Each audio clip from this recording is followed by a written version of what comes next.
Another time in the age of wonder.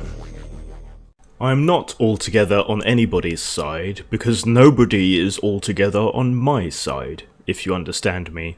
And there are things, of course, whose side I'm altogether not on. I'm against them altogether. Let's talk about the Hugos, because that's always fun. Sadly, it's become necessary to preface any comment on just about anything with a disclaimer, so here we go. Ideologically, I am still a far-left anarchist. I hold progressive ideals. I just don't compromise them. So, even though I'm speaking up for people like the puppies and others, as I'm talking here, I do not share most, probably any, of their key political views, but I do believe that they have a right to free expression, they have a right to have their work judged as work, and I share some of their concerns, albeit probably for different reasons. Okay? I am fed up to the back teeth of being accused of being all these things I'm not, just because I speak up on people's free expression rights and so on, even when I don't agree with them. I view that as an ideologically pure viewpoint of universal rights. Okay? It doesn't make me a right-winger, it doesn't make me a reactionary, it doesn't make me any of these other things, which I'm not. It just means I'm speaking up for the human rights of people I don't agree with.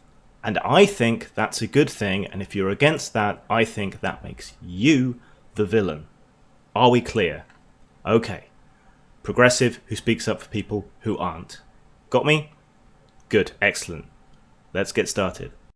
So the Hugo Awards were a battleground, again, between unnamed anti-puppies, who very much definitely are a group, and the sad puppies and the rabid puppies. Quick explanation. Hugo Awards is a big science fiction award, or was. It used to be very relevant, very prestigious. It has not been for some years. Why has it not been? Two reasons. A bunch of people became very concerned that if you didn't hold certain political viewpoints, or if you weren't a member of a minority, then you were much less likely to get rewarded with an award. And that politics and identity were overriding quality or popularity of work when it came to getting awards. Now, whether that's true or not doesn't actually matter. This was a perception amongst a fairly significant crowd of people. Maybe people who liked old-style whiz-bang science fiction, which is still worthy and good, and less so the social science fiction. Maybe amongst conservatives, doesn't matter. Libertarians, doesn't matter. None of that matters, okay? All that matters is that there was this perception. And it's a destructive perception. Because not only does it make lots of people feel marginalised and bitter, but it also prioritizes identity and politics over quality of work, which undermines people who are of certain political persuasions or minorities, because it creates the perception and the problem that maybe they're just getting the awards for this, their identity, the color of their skin, okay? And that shouldn't matter. But because when you bias that way, maybe you are, maybe you're not, it creates that perception, and it undermines them being perceived as being purveyors of quality work. Okay, so there's issues for everybody involved in this perception. What could have happened when these problems were brought up is that this issue could have been addressed.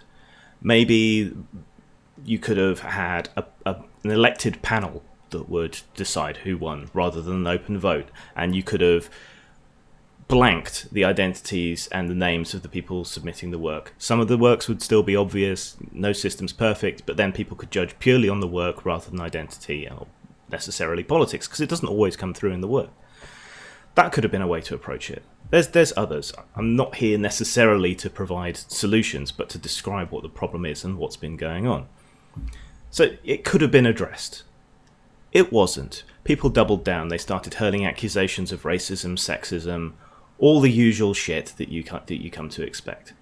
So the other side decided to make this bias more explicit, and they succeeded. What they did was they created a slate of works that they considered to be of their own political sway, so as to provide an alternative, so as to encourage people to vote for particular works that fit those criteria, so that they would get an award. Something in opposition to or an alternative to what they perceived as this existing left-wing progressive minority status bias. So obviously that, even though they nominated a lot of women, they nominated people that didn't agree with their politics on quality later on and so on, despite all that, it made the bias explicit and obvious because people came against those suggestions, again, accusations of racism, sexism, so on, and voted so that nobody would get an award rather than anyone that had been put forward, even the people that they put forward that didn't agree with their politics and so on. So you have a perceived problem of political bias, whether there was or not, there was a perceived problem that could have been addressed. No, everyone started doubling down on each other, and you end up making both political biases absolutely explicit and unquestionable. There is absolutely no question now that there is a bias. And it's now out in the open and explicit. So on that score, Sad Puppies and later the Rabid Puppies, who are more genuinely fully right-wing, have succeeded in making this bias obvious and upfront and there for everybody to see. So that's where we are now. So these recent Hugo Awards then, let's talk about the situation now. So with these recent awards, both sides are declaring victory. The pups are again declaring victory because it's again made the bias absolutely explicit and upfront. Because again, we got no awards, all the rest of the same problems, showing that there is a bias against the books that they've put forward. It's obvious, it's there, it's undeniable that this bias exists now. And this is going to go on and on and on until the problem gets addressed. On the other side's declaring victory because a bunch of women and minority authors won awards. And that's what all the reporting is. And this illustrates the very problem that I've been talking about. You look at the reporting, and what it all says is, look, these amazing minority people won. It doesn't tell me much, if anything, about the work, why it won an award or anything. No. I don't care if you have a vagina. I don't care what colour that vagina is. I don't care who you let touch that vagina. Okay? I want to know about the work. Your colour. Your gender. Your sex. Your race. Who you like to fuck. None of this has any bearing whatsoever on the quality of your work. And by fixating upon these things, you're bringing them front and centre and making them what's important, not the work. If I was getting work and I was celebrated as mentally ill author, right, rather than talking about the stories or whatever else I've done, I would be absolutely fucking gutted because it's fixating on something that doesn't matter and ignoring the very thing that does matter. The words I choose, what order I put them in, and the feeling it conveys. That is what matters when it comes to writing. Nothing else.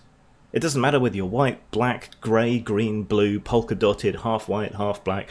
It doesn't matter a shit. Okay? The work is what matters. And this is exactly the kind of thing that the pups have been complaining about.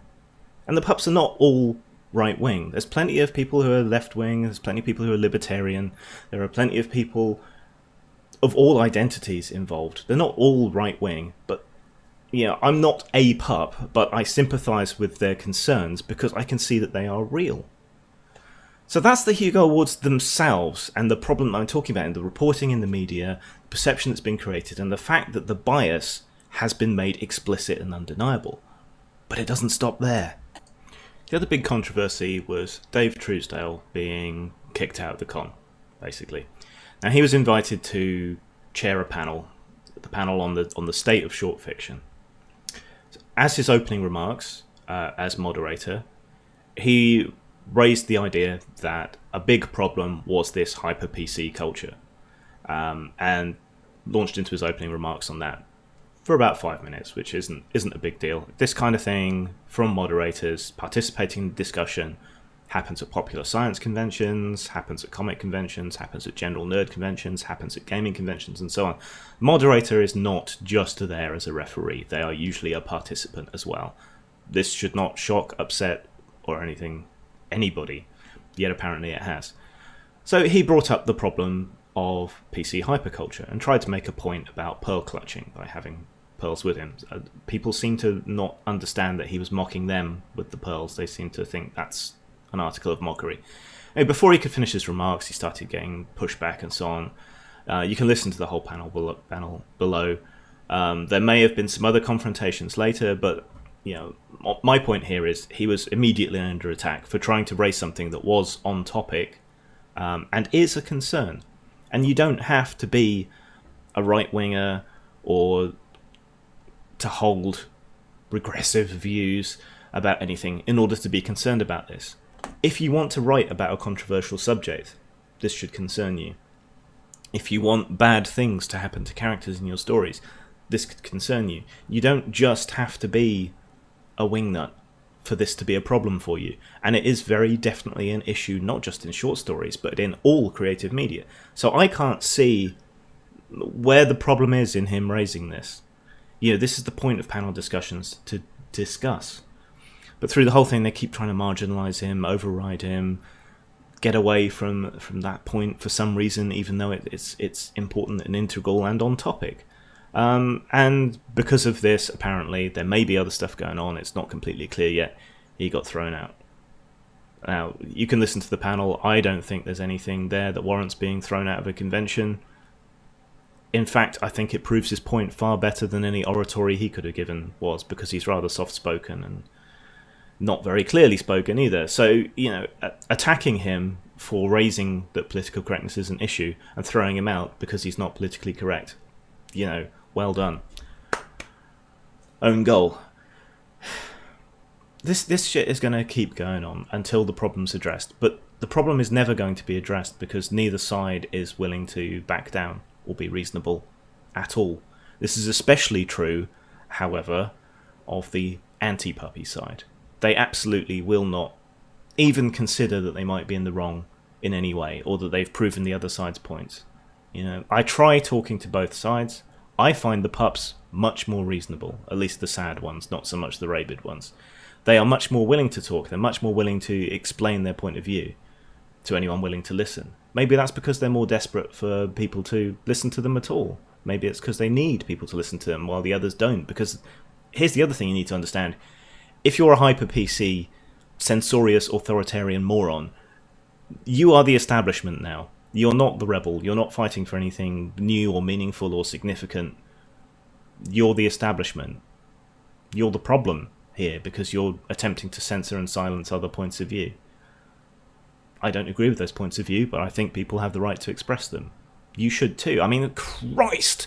This is writing. This is creative writing. This is science fiction. If there is anywhere that people should be free to express themselves, it is in this fucking arena, and they are not. And that's wrong, and that's ultimately what I think it comes down to. We need to respect people's right to free expression. I'm not talking about the First Amendment, I'm not talking about law, I'm talking about a principle, a universal human right. And the test of our principles is whether we apply them evenly to people we disagree with or not. I do. My challenge to you is to start applying those principles equally to other people as well.